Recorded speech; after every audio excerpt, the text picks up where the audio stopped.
On the One Shepherd's YouTube channel.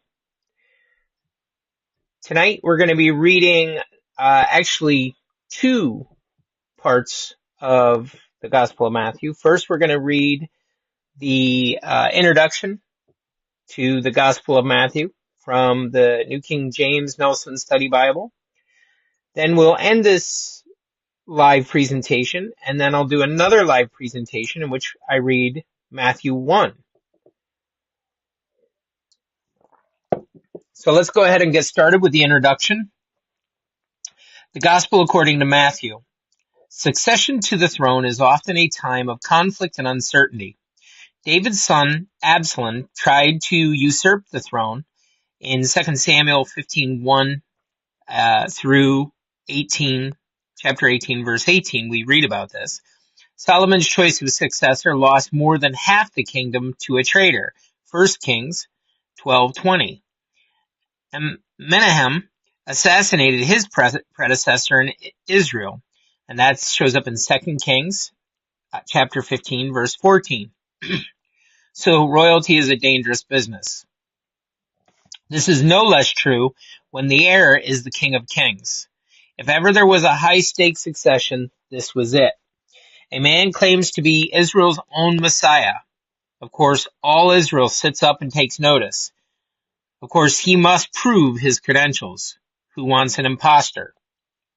The book of Matthew presents Jesus' credentials.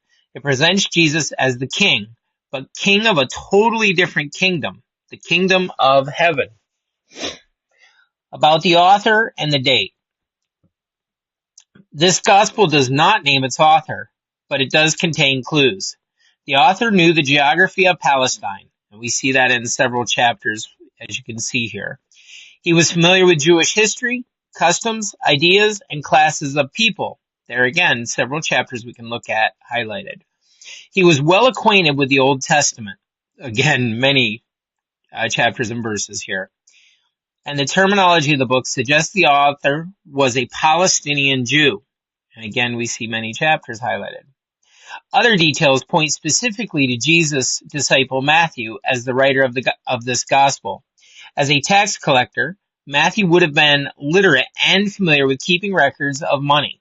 Appropriately, this gospel contains more references to money than any of the others. Furthermore, Matthew's hometown was Capernaum, a village that is given special attention in this gospel. When Capernaum is mentioned, some special description is usually attached to it. As we can see in Matthew 4, verse 13 and Matthew 11, verse 23. Matthew wrote the gospel before the destruction of Jerusalem in AD 70. He describes Jerusalem in the book as the holy city, and as though it was still standing, as we see in chapter 4, verse 5 and chapter 27, verse 53. And he speaks of the customs of the Jews as continuing until this day. That's a reference in chapter 27, verse 8 and chapter 28, verse 15. Furthermore, Jesus' prophecy, recorded in chapter 24, verse 2, of Jerusalem's destruction includes no indication that it had already occurred when Matthew wrote Jesus' words. In light of all this, it is reasonable to conclude that the book was written sometime between AD 50 and 60. The Gospel of Matthew has many Jewish overtones. For example, the term kingdom of heaven appears 33 times and the term kingdom of God 4 times. No other gospel lays such stress on the kingdom. The restoration of the glories of David's kingdom was burning hope for many Jews at the time. Matthew clearly identifies Jesus with that hope by using the Jewish royal title, Son of David, 9 times in his gospel. Furthermore, he calls Jerusalem the holy city and the city of the great king, both uniquely Jewish ways of referring to it.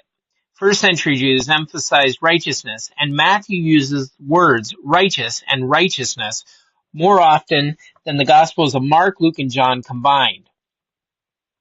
Matthew also discusses the law, ceremonial cleanness, the Sabbath, the temple, David, the Messiah, the fulfillment of Old Testament prophecies, and Moses, all from a Jewish point of view.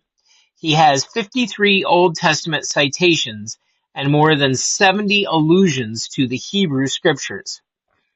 13 times the book emphasizes that Jesus' actions were a direct fulfillment of Old Testament prophecies. The genealogy of chapter 1 is recognizably Jewish, tracing the lineage of Jesus back through David to Abraham, the father of the Jewish people. Furthermore, the gospel mentions Jewish rulers. See chapter 2 verse 1, chapter 22, and chapter 14 verse 1. And customs such as ceremonial washing. See chapter 15 verse 2, without explanation, indicating that Matthew expected his predominantly Jewish audience to be familiar with such practices. Purposes. Matthew's gospel serves several purposes beyond presenting a mere biography of Jesus. One purpose is to prove to his Jewish readers that Jesus is their Messiah and promised King. The genealogy in chapter 1 points to Christ as the one who inherited God's promise to David of the eternal dynasty. Jesus' use of familiar messianic psalm in Matthew 22, verse 41 to 44 would have clearly implied to any Jew that he was the heir of the Davidic throne.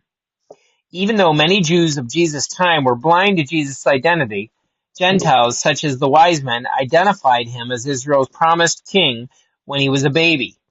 Finally, the charge that hung above Jesus' head on the cross clearly highlights his royalty. This is Jesus, the King of the Jews. But most important, the book of Matthew proves Jesus' legitimate authority by highlighting his wise teaching and righteous life. Another purpose of this book is to outline the characteristics of the kingdom of God, both for Israel and the church. Orthodox Jews would typically scoff at any assertion that Jesus is their Messiah, let alone their king. They would retort, if Jesus is king, where is the promised restoration of the kingdom of Israel? Many Jews of Jesus' day rejected him as the Messiah, even though both Jesus and John the Baptist continually preached that the kingdom was at hand. This rejection of Jesus by the Jews is a dominant theme of Matthew. Because of his rejection, God postponed the fulfillment of his promises to Israel and subsequently extended his blessings to both the Jew and the Gentile in the church. Matthew is the only gospel writer who speaks directly of the church. He points to the Gentile composition of the church by including several stories of the Gentiles' faith in Jesus, the wise men, the centurion, and the Canaanite woman. He records Jesus' prediction that the gospel will be preached to all nations, and the commission of the disciples to make disciples of all nations. Jesus' teaching pointed to the blessings of the kingdom being extended to Gentiles. But one day, Israel will be restored to its place of blessing. A final purpose of Matthew is to instruct the church. An obvious clue to this is the Great Commission, teaching them to observe all things that I have commanded you. The discipling process involves instruction in the words of Christ, and the Gospel of Matthew revolves around 5 of Jesus' discourses. Instead of emphasizing a narrative of Jesus' life, as Mark does, Matthew uses the narrative elements in the Gospel as a setting for Jesus' sermons. Christ in the Scriptures. Matthew, as a Jew, unashamedly shapes his account about Jesus' life so it is understood by a Jewish audience. His goal is to convince his peers that the King of Kings has come. With this in mind, he uses terms and names that Jews will resonate with, by quoting more passages from the Old Testament than any other New Testament writer. He attempts to validate Jesus is indeed the promised Messiah. No less than 12 times Matthew presents Jesus as Israel's messianic king. And you can see there the chapters and verses. Also unique to Matthew is the expression that it might be fulfilled, which was spoken by various prophets. By footnoting familiar passages the Jews accepted as God's inspired word, Matthew builds his case for Christ with the precision of a former tax collector. Examine for yourself how he substantiates the prophecies that pointed to Jesus' miraculous and obscure birth, his birthplace, his exile to Egypt, and the return to Israel, and his rejection and suffering. No wonder Matthew begins his book with an impressive genealogy of Jesus, link to King David.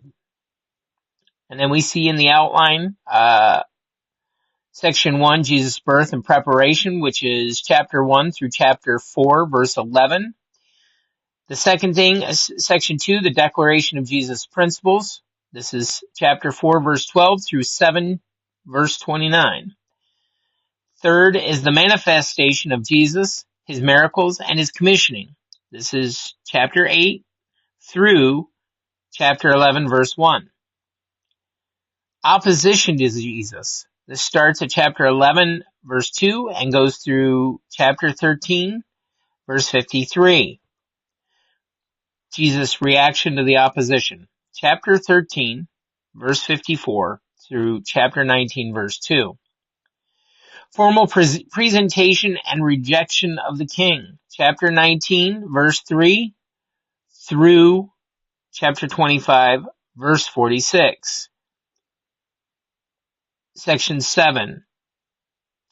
Which is the crucifixion and resurrection. This is chapter 26 through chapter 28. And then you see several different dates here, guys. All right, that's the end of the introduction. Again, guys, thank you for joining me. Have a great evening.